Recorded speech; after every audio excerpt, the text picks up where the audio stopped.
Hi hello welcome to Disha TV. Pan India hero young rebel star Prabhas కల్కి cinema గురించి రోజుకో update social మీడియాలో చక్కర్లు కొడుతుంది.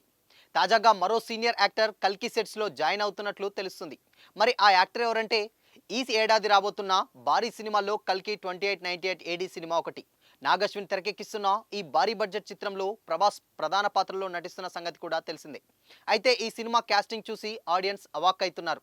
ఎందుకంటే బిగ్ బి అమితాబ్ బచ్చన్, విశ్వనటుడు కమల్ హాసన్, దీపికా పదుకొనే, దిశా పటాని ఇలా స్టార్ యాక్టర్లతో కల్కి తెరకెక్కుతుంది.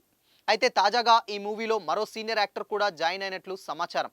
కల్కి చిత్రంలో రాజేంద్ర ప్రసాద్ ఒక కీలక పాత్రలో కనిపించబోతున్నట్లు తెలుస్తుంది. కలియుగపట్నం సినిమా టీజర్ లాంచ్ ఈవెంట్లో సందర్భంగా ప్రభాస్తో మొదటిసారి కలిసి యాక్ట్ చేస్తున్నానని రాజేంద్ర ప్రసాద్ హింట్ ఇచ్చారు. అయితే తన పాత్ర గురించి మాత్రం రివీల్ చేయలేదు. కానీ వైజయంతి మూవీస్ భారీ బడ్జెట్తో ఈ ప్రాజెక్ట్ని నిర్మిస్తుంది. సంతోష్ నారాయణ్ మ్యూజిక్ కూడా అందిస్తున్నారు. ఈ సినిమా ప్రపంచవ్యాప్తంగా